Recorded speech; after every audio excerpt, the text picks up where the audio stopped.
A maçonaria, tal como a conhecemos hoje, tem raízes que se estendem muito além do século XVII. Antes mesmo da fundação da primeira grande loja, em 1717, grupos de pedreiros livres já existiam na Europa medieval. Esses homens possuíam um conhecimento técnico de engenharia e geometria avançado, suficiente para erguer catedrais que desafiavam séculos, como Notre-Dame em Paris ou a Catedral de Chartres. Mas sua maestria ia além da arquitetura. Eles guardavam tradições esotéricas, códigos de conduta e rituais secretos, transmitidos oralmente de mestre para aprendiz. Cada símbolo, cada gesto durante a construção carregava um significado moral ou espiritual, muitas vezes ligado a princípios filosóficos da antiguidade, que remontam aos templários e aos druidas. Os templários, especialmente, tiveram influência indireta sobre a maçonaria especulativa. Após a dissolução da ordem em 1312, muitos estudiosos afirmam que sobreviventes fugiram para a Escócia e Inglaterra, trazendo consigo conhecimentos codificados em símbolos e rituais que seriam posteriormente reinterpretados pelos maçons. Elementos como o uso de aventais, o compasso e o esquadro, ou mesmo certas cerimônias de iniciação, parecem ressoar com práticas templárias de proteção e segredo. Documentos históricos escoceses do século XVI fazem referência a pedreiros livres de grande conhecimento moral e espiritual, que se reuniam em lojas para discutir filosofia, ética e arquitetura, mantendo registros de leis e normas de conduta. A transição para a maçonaria especulativa, que coloca a moralidade e o autoconhecimento acima da construção física, se consolidou no início do século XVII e VIII. As Constituições de Anderson, 1723, formalizaram a estrutura das lojas, mas também revelaram algo ainda mais profundo: o método maçônico de transformação pessoal. Cada grau, aprendiz, companheiro e mestre, é, na verdade, um estágio simbólico de evolução interna. O aprendiz aprende a reconhecer sua própria ignorância e a importância da observação. O companheiro trabalha sobre a disciplina, o estudo e a ação ética. O mestre alcança compreensão moral e responsabilidade social, tornando-se guardião do conhecimento e capaz de ensinar aos outros. Além dos 3 graus básicos, os sistemas avançados do rito escocês antigo e aceito e do rito de York incorporam graus adicionais, rituais mais complexos e simbolismos ocultos, muitos inspirados em cabala, alquimia e tradições herméticas. Um exemplo pouco conhecido: o grau 18 do rito escocês, chamado Cavaleiro Rosa Cruz, utiliza ensinamentos alquímicos para explicar a purificação do espírito humano, associando os 4 elementos, fogo, água, ar e terra, aos desafios éticos e emocionais que cada indivíduo enfrenta. Esses ensinamentos não são apenas alegóricos. Eles estruturam uma forma de meditação ativa, onde o iniciado é convidado a refletir sobre suas próprias imperfeições e potencialidades. A maçonaria também preserva registros históricos raros, conhecidos como manuscritos de registro de lojas, que datam do século XV. Esses documentos revelam que algumas lojas mantinham bibliotecas secretas, contendo textos de filosofia grega, tratados de geometria, cartas de alquimistas e até manuscritos templários. A interpretação desses textos era feita através de analogias e símbolos, criando uma forma de ensino codificada, acessível apenas aos iniciados. Cada ritual, cada palavra pronunciada, cada gesto do compasso ou do esquadro carrega significados múltiplos: espiritual, moral, histórico e filosófico. A simbologia maçônica também é repleta de camadas complexas. O olho que tudo vê, muitas vezes associado ao controle ou vigilância, na verdade simboliza a consciência interna, a capacidade de observar e refletir sobre si mesmo e sobre o mundo. O Templo de Salomão, reconstruído alegoricamente em cada ritual, não é apenas um monumento histórico. Ele representa a construção interna do ser humano, onde a pedra bruta, símbolo do homem imperfeito, é gradualmente polida através da prática ética, da meditação e do estudo. Aventais, colares, luvas e martelos não são adereços. Cada um tem um propósito pedagógico, reforçando a disciplina, a hierarquia e a consciência do iniciado sobre seu papel na sociedade e no universo. Em termos de influência histórica, a maçonaria não é apenas uma sociedade de homens secretos. Ela foi um terreno fértil para o debate intelectual durante períodos de censura e opressão.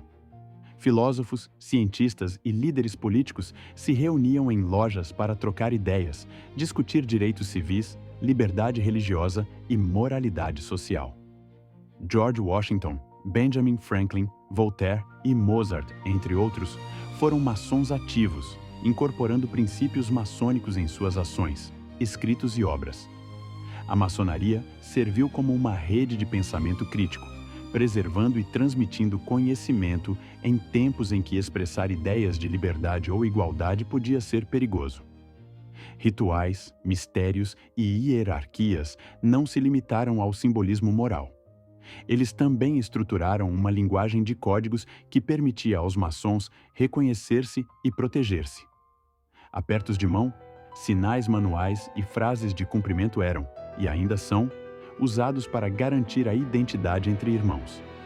Esses códigos criaram uma rede global, invisível aos olhos de quem não é iniciado, reforçando a fraternidade e a confiança entre seus membros. O caráter esotérico da maçonaria se intensifica com o estudo dos ritos mais avançados, que conectam o iniciado a tradições antigas. Cabala judaica, filosofia pitagórica, gnose cristã primitiva, alquimia e até astrologia. Cada ritual é projetado como uma metáfora viva de transformação pessoal, um guia para o aperfeiçoamento ético e espiritual. Em muitos casos, o conhecimento obtido nas lojas só pode ser compreendido plenamente através da prática e da experiência, não apenas da leitura. A maçonaria, portanto, não é apenas uma sociedade secreta ou uma ordem fraternal. Ela é uma tradição viva que conecta conhecimento técnico, filosofia antiga, moralidade e espiritualidade em um sistema único de aprendizado e aperfeiçoamento. Cada pedra polida, cada símbolo estudado, cada ritual experienciado é parte de uma busca que transcende o indivíduo. A construção de um ser humano mais consciente, ético e preparado para contribuir com a sociedade. Mesmo com toda a sua discrição, a maçonaria continua a exercer fascínio porque revela uma verdade essencial. A transformação do mundo começa pela transformação do homem. Cada gesto ritualístico, cada símbolo e cada ensinamento é um convite para refletir sobre nossas próprias imperfeições e possibilidades, como se cada loja fosse um laboratório de moralidade, filosofia e espiritualidade, onde o segredo mais profundo é, paradoxalmente, que o poder real reside na consciência de cada iniciado. Existem registros de lojas que mantinham manuscritos extremamente raros, datados do século XV e XVI, conhecidos como Regius Manuscript e Cook Manuscript, que permanecem até hoje como os documentos mais antigos da tradição maçônica.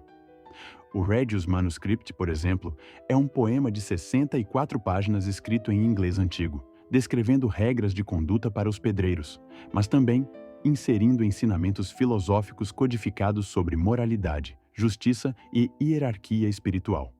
Ele revela que a maçonaria operativa já possuía conceitos de ética e autocontrole muito além do que a sociedade medieval poderia esperar de simples construtores. Mais fascinante ainda é a hipótese de que certos manuscritos, agora perdidos ou mantidos em coleções privadas, contêm registros da transição entre os templários e os primeiros maçons especulativos. Alguns pesquisadores defendem que os templários, ao serem perseguidos e dissolvidos no início do século XIV, espalharam seus conhecimentos em forma simbólica e ritualística, e que a maçonaria absorveu esses elementos. O uso do avental, certos sinais manuais e a codificação de instruções secretas seriam uma herança direta dessa ordem. Estes elementos, cuidadosamente preservados, funcionavam como um sistema de memória coletiva, garantindo que princípios de ética, lealdade e conhecimento técnico fossem transmitidos mesmo em épocas de perseguição. Os rituais avançados da maçonaria, particularmente no rito escocês e nos graus superiores do rito de York, revelam essa influência antiga de maneira velada. Um exemplo é o grau chamado Sublime Príncipe do Real Segredo, onde o iniciado é apresentado a narrativas que misturam história bíblica, alquimia e filosofia hermética. Cada palavra do ritual é escolhida para provocar reflexão profunda sobre a vida, a morte e a responsabilidade moral. Um detalhe pouco conhecido é que os sinais e posturas do corpo durante esses rituais correspondem a princípios geométricos e numéricos, refletindo antigas crenças pitagóricas de que a harmonia do corpo e da mente está diretamente ligada à ordem universal. Além disso, há registros de que algumas lojas possuíam bibliotecas ocultas, contendo textos raros de alquimia, cabala, astrologia e gnose. Estes livros não eram apenas estudados, eram interpretados através de práticas simbólicas, exercícios de meditação e dramatizações de rituais.